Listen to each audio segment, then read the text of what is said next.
ഞാൻ നാട്ടിൽ വരുന്നുണ്ട്, ഡയറക്റ്റ് മീറ്റ് ഓക്കെ ആണോ? അപ്പൊ അന്നേരം രേണുസുദിന്റെ മറുപടി എന്താണ്? യാ ആക്കാം, I M in UK now, how much you will suggest?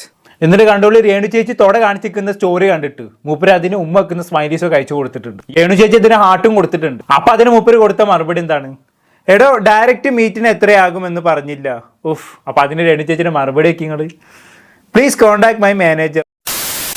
അങ്ങനെ ഒടുവിൽ നമ്മുടെ രേണു ചേച്ചിയുടെ കമ്പിച്ചാറ്റും പുറത്തു വന്നിരിക്കുകയാണ് സുഹൃത്തുക്കളെ. ഷെഫീന ബിവി എന്ന് പറഞ്ഞൊരു യൂട്യൂബറാണ് രേണുവിൻ്റേത് എന്ന് പറഞ്ഞുകൊണ്ട് 1-2 ചാറ്റ് സ്ക്രീൻഷോട്ടുകൾ പുറത്തു വിട്ടിരിക്കുന്നത്. ചാറ്റ് ഇവിടെ ഞാൻ സൈഡിൽ കൊടുക്കാം. എന്താണ് എഴുതിയിരിക്കുന്നതെന്ന് ശരിക്കും വായിച്ചു നോക്കി മക്കളെ. ഇനി കണ്ടില്ലെന്ന് മാത്രം പറയരുത്, ഞാൻ വായിച്ചു തരാം. ഞാൻ നാട്ടിൽ വരുന്നുണ്ട്, ഡയറക്റ്റ് മീറ്റ് ഓക്കെ ആണോ? അപ്പൊ അന്നേരം രേണുസുദിന്റെ മറുപടി എന്താണ്? യാ ആക്കാം, I M in UK now, how much you will suggest? എന്നിട്ട് കണ്ടോളൂ, രേണു ചേച്ചി തൊട കാണിച്ചിരിക്കുന്ന സ്റ്റോറി കണ്ടിട്ട് മൂപ്പര് അതിന് ഉമ്മ വെക്കുന്ന സ്മൈലീസൊക്കെ അയച്ചു കൊടുത്തിട്ടുണ്ട്. ഈ സ്റ്റോറീസ് ഒക്കെ സബ്സ്ക്രിപ്ഷനിലുള്ള ആളുകൾക്ക് മാത്രമേ കാണാൻ പറ്റുള്ളൂ കേട്ടോ. രേണു ചേച്ചി ഇതിന് ഹാർട്ടും കൊടുത്തിട്ടുണ്ട്. അപ്പൊ അതിന് മൂപ്പര് കൊടുത്ത മറുപടി എന്താണ്?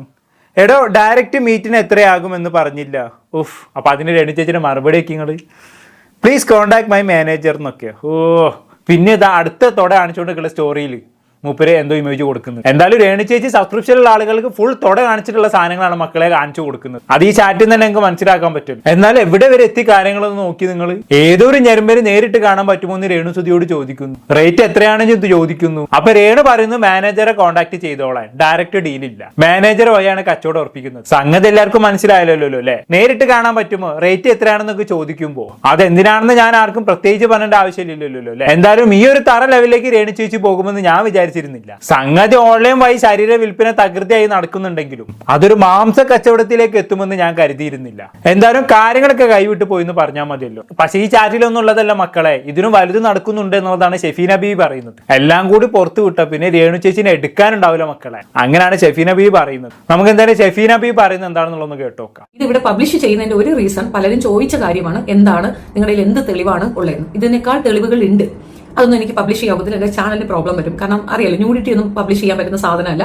ഞാൻ അതൊന്നും ആർക്കും ഷെയർ ചെയ്ത് കൊടുക്കൂല. എന്റെ കയ്യിലുള്ളത് എന്റെ കയ്യിൽ തന്നെ ഭദ്രമായിട്ടിരിക്കും. അത് ഞാൻ ക്ലൗഡിൽ സേവ് ചെയ്ത് വെച്ചിട്ടുണ്ട്.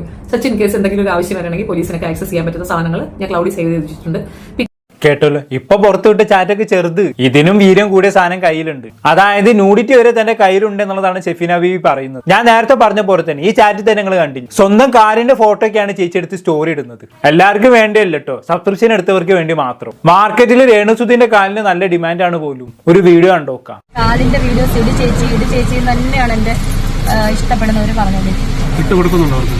തീർച്ചയായിട്ടും അത് ചില വ്ളോഗേഴ്സ് എടുത്ത് ഇടുന്നുണ്ട്. അതുകൊണ്ട് എനിക്ക് അതെ, കാലിന്റെ വീഡിയോസ് ഇടി ചേച്ചി എന്ന് ഇഷ്ടപ്പെടുന്നവർ നിരന്തരം ആവശ്യപ്പെടുന്നു. അതുകൊണ്ടാണ് അവർക്ക് വേണ്ടി കാലിന്റെ വീഡിയോസ് ഇട്ട് കൊടുക്കുന്നതെന്നാണ് രേണു ചേച്ചി പറയുന്നത്. നിങ്ങൾ ഇഷ്ടപ്പെടുന്നവരെന്ന് പറയില്ല തള്ളേ, ഞരമ്പന്മാര് അങ്ങനെ പറ, കടി മൂത്ത കുറെ കഴപ്പന്മാര്, അവർക്കാണ് നിങ്ങളുടെ കാല് കാണാൻ ഇത്രയും ആഗ്രഹം. എന്നാലും അവന്റെ ഒക്കെ ഒരു നിലവാരമാണ് ഞാൻ ആലോചിക്കുന്നത്. രേണുവിന്റെ കാല് കണ്ടാൽ അവനൊക്കെ സമാധാനം പൊന്തത്തുള്ളൂ പോലും അല്ലെ. കാണിച്ചു കൊടുക്കാൻ ചേച്ചിക്ക് യാതൊരു മടിയില്ലാത്തതുകൊണ്ട് പിന്നെ കുഴപ്പമില്ല. എന്നാലും ഈ സ്ത്രീ എത്രത്തോളം അധപ്പതിച്ചു നോക്കിയേ.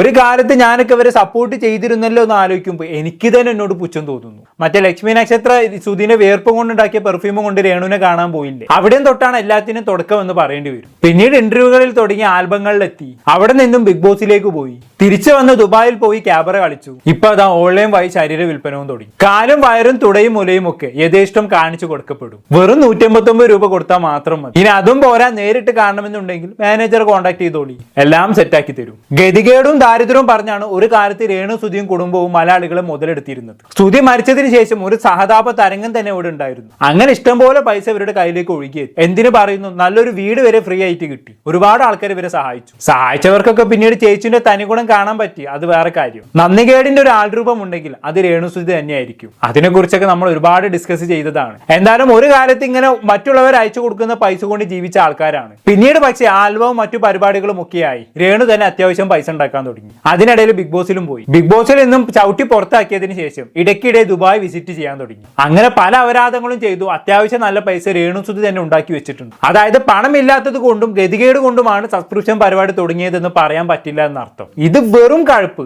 കട്ട കഴുപ്പ്. ഒരു വീഡിയോ കണ്ടോക്കാം. 5 രൂപ പോലും 3500 4000 കണ്ടുള്ളായിരുന്നു ആ വീടിന് വാടക.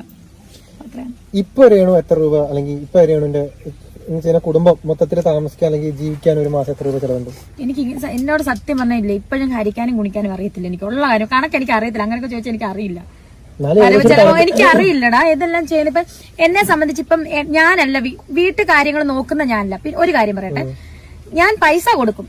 അതായത് ഇപ്പം വീട്ടിലെ കാര്യം ചെയ്യാൻ വേണ്ടിട്ട് പൈസ കൊടുക്കുന്നല്ലാതെ അവൾക്ക് ഹരിക്കാനും കുണിക്കാനും അറിയില്ല പോലും. അതിനാരും നിന്നോട് ഹരിക്കാനും കുണിക്കാനും ഒന്നും പറഞ്ഞില്ലല്ലോ രേണു. ഒരു മാസം ജീവിക്കാൻ എത്ര പൈസ ചെലവുണ്ടെന്നല്ലേ ചോദിച്ചിട്ടുള്ളൂ. അതിനിപ്പോ ഹരിക്കാനും കുണിക്കാനും ഒന്നും അറിയണമെന്നില്ല. സംഖ്യകൾ തമ്മിൽ കൂട്ടാൻ അറിഞ്ഞാൽ മാത്രം മതി. ഇനി അതും അറിയില്ല എന്ന് പറയാവോ? ഇതെന്താണെന്നറിയോ? മനഃപൂർവ്വം പറയാത്തതാണ്. എത്ര വരുമാനമുണ്ട് എത്ര ചെലവുണ്ട് എന്ന് മനഃപൂർവ്വം പറയാതിരിക്കാനുള്ള ഒരു അടവാണ്. അതുകൊണ്ടാണ് ഹരിക്കാനും കുണിക്കാനും ഒന്നും അറിയില്ല എന്ന് പറഞ്ഞ് നൈസായിട്ട് ഒഴിവായത്. പഠിച്ച കള്ളിയാണ് ഇവർ. വേറെ ഒരു കഴിവില്ലെങ്കിലും ജനങ്ങൾ എങ്ങനെ പറ്റിക്കാം, എങ്ങനെ മാനിപ്പുലേറ്റ് ചെയ്യാം എന്നുള്ളതല്ല ഇവർക്ക് നല്ലോണം അറിയാം. ഒരു കാര്യത്ത് ഗതികേടും ദാരിദ്ര്യവും പറഞ്ഞ് ജനങ്ങളുടെ കാര്യം കുറെ പൈസ വാങ്ങി നക്കിയതല്ലേ. ജനങ്ങളുടെ സഹതാപം മുതലാക്കിയാണല്ലോ ഇവളൊക്കെ വളർന്നത്. സോ ഇപ്പൊ വരെ ചെലവിന്റെ കണക്കൊക്കെ വലിയ സംഖ്യയാക്കി പറഞ്ഞു കഴിഞ്ഞാണെങ്കിൽ പണ്ട് സഹായിച്ചവരൊക്കെ പൈസ തിരിച്ചു ചോദിച്ചാലൊന്നും അവൾക്ക് നല്ല പേടിയുണ്ടാക്കും. ഇനിയൊക്കെ മാനും മര്യാദയ്ക്കും ജീവിച്ചോട്ടെ എന്ന് കരുതിയാണ് മര്യാദക്ക് പൈസ എന്ന് സഹായിച്ചത്. ഇങ്ങനെ അഴിഞ്ഞാടി ജീവിക്കാനാണെങ്കിൽ അതിന്റെ പൈസ തിരിച്ചു തന്നേക്കൊന്നും പറഞ്ഞ് ആരെങ്കിലും വന്നാലോ? അല്ല, വന്നിട്ടും കാര്യമൊന്നുമില്ല, ഇവള് കൊടുക്കാനും പോണില്ല. സഹായിച്ചവരെല്ലാം മൂഞ്ചിപ്പിച്ച ചരിത്രമാണല്ലോ ഇവളുടെ. പണ്ട് ഇവിടെ സഹായിച്ചവരെ കുറിച്ച് ഓർക്കുമ്പോഴാണ് സഹതാപം തോന്നുന്നത്. അവരെക്കാളൊക്കെ വലിയ പൈസക്കാരായി രേണു ചേച്ചി മാറി എന്നുള്ളതാണ്. ഹരിക്കാനും ഗുണിക്കാനും അറിയാത്ത കോടീശ്വരി എന്താല്ലേ.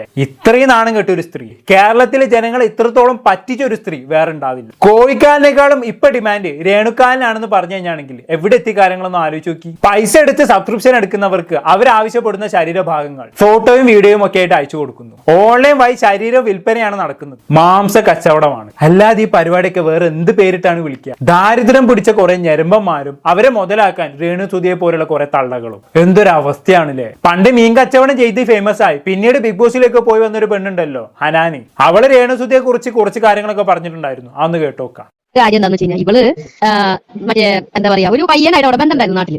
ഈ സുധി ഉള്ളപ്പോഴാണോ സുധി മരിച്ചപ്പോഴും? ഉള്ളപ്പോഴും ഉണ്ടായിരുന്നു. ഉള്ളപ്പോഴും ഈ സുചേട്ട അറിയാണ്ട് വിളിച്ച് 1-2 റിലേഷൻ ഉണ്ടായിരുന്നു. അത് വിളി സംസാരിച്ചപ്പോ തന്നെ ഇതുകൊണ്ട് വായിന്ന് വന്ന കാര്യങ്ങളാണ്. ഇപ്പൊ നമ്മൾ ഒരാളെ സ്വഭാവം എന്താണെന്ന് അറിയാൻ വേണ്ടി നടക്കില്ല, ഒന്ന് ഇട്ട് നോക്കില്ലേ? അപ്പൊ ആ ഒരു രീതിയിൽ എന്റെ ഭാഗത്ത് നിന്ന് ചില സംഭാഷണങ്ങൾ ഉണ്ടായിരുന്നു. എന്താണ് സുചേട്ട ഉള്ളപ്പോഴും നിനക്ക് എന്തെങ്കിലും ഉണ്ടായിരുന്നു? ആ രീതിയിൽ ഇത് ഉണ്ടായിരുന്ന കാര്യത്തെ ഇവൾക്ക് കുറെ ചുറ്റിക്കളികളൊക്കെ ഉണ്ടായിരുന്നു എന്നുള്ളതാണ് ഹനാന് പറയുന്നത്. ഇതൊന്നും പക്ഷെ പണ്ട് നമ്മൾ വിശ്വസിച്ചിട്ടുണ്ടായിരുന്നില്ല. പക്ഷെ ഇന്ന് ഇവള് കാണിച്ചു കൂട്ടുന്നതെല്ലാം കാണുമ്പോൾ ഇതൊക്കെ സത്യമായിരുന്നു എന്നുള്ളത് ഏകദേശം ഉറപ്പായി എന്നുള്ളതാണ്. എന്ത് തൊട്ടിത്തരം ചെയ്യാനും രേണുസുധി മടിക്കില്ല എന്നുള്ളത് ഇപ്പൊ എല്ലാവരും തിരിച്ചറിഞ്ഞു എന്നുള്ളതാണ്. അല്ലെങ്കിൽ നിങ്ങളൊന്ന് ആലോചിച്ച് നോക്കി, എത്ര കാലമായി രേണുസുധിയെ കൊണച്ച ആൽബം ഫീൽഡിൽ പിടിച്ചു നിൽക്കുന്നു. ആൽബം ഫോട്ടോഷൂട്ട് ഷോർട്ട് ഫിലിം എന്നൊക്കെ പറഞ്ഞ് എത്രയോ കാലം ഇവർ ഈ ഫീൽഡിലുണ്ട്. പോരാത്തതിന് ഇടയ്ക്കിടെ ബാർ ഉദ്ഘാടനം അത് ഇത് എന്നൊക്കെ പറഞ്ഞ് ദുബായിൽ പോകുന്നു. ഇതൊക്കെ എങ്ങനെ സാധിക്കുന്നു? ഒരു കഴിവുമില്ലാത്തൊരു സ്ത്രീക്ക് എങ്ങനെയാണ് ഇത്രയും കാലം ഈ ഫീൽഡിൽ പിടിച്ചു നിൽക്കാൻ കഴിഞ്ഞത്? പണ്ട് ഞാൻ വിചാരിച്ചിരുന്നത് ഇവരെന്ത് ചെയ്താലും നല്ല റീച്ച് ഉണ്ടായത് കൊണ്ടാണ് എന്നുള്ളതാണ്. എന്നാൽ റീച്ച് കൊണ്ട് മാത്രമല്ല ഇത്രയും കാലം പിടിച്ചു നിന്നുള്ളത് ഇപ്പോഴാണ് മനസ്സിലായത്. ഒരു സ്ത്രീക്ക് എത്രത്തോളം തരം താഴാൻ കഴിയുമോ അത്രത്തോളം തരം താഴ്ന്ന് കഴിഞ്ഞു രേണു സുധി എന്ന് പറയേണ്ടി വരും. താഴ്ന്ന് അങ്ങ് പാതാളം വരെ എത്തി, ഇനി താഴാനില്ല. അതാണ് അവസ്ഥ. എന്തായാലും ബാക്കി കൂടി കണ്ടോക്കാം. അപ്പൊ ഇയാള് പറഞ്ഞു അടുത്ത സീൻ എന്ന് പറയുമ്പോൾ ഇങ്ങനെ എന്നെ കൊണ്ട് ബെഡിൽ കിടത്തിയിട്ട് പുക്കളയിൽ എന്തോ മുന്തിരി വെച്ചിട്ട് അയാൾക്ക് കടിച്ചെടുക്കണം എന്ന് ഇയാൾ പറഞ്ഞു. ഞാൻ പറഞ്ഞു നടക്കുന്ന കേസല്ല ചേട്ടാ, എനിക്കിത് പറ്റൂലെന്ന് പറഞ്ഞു.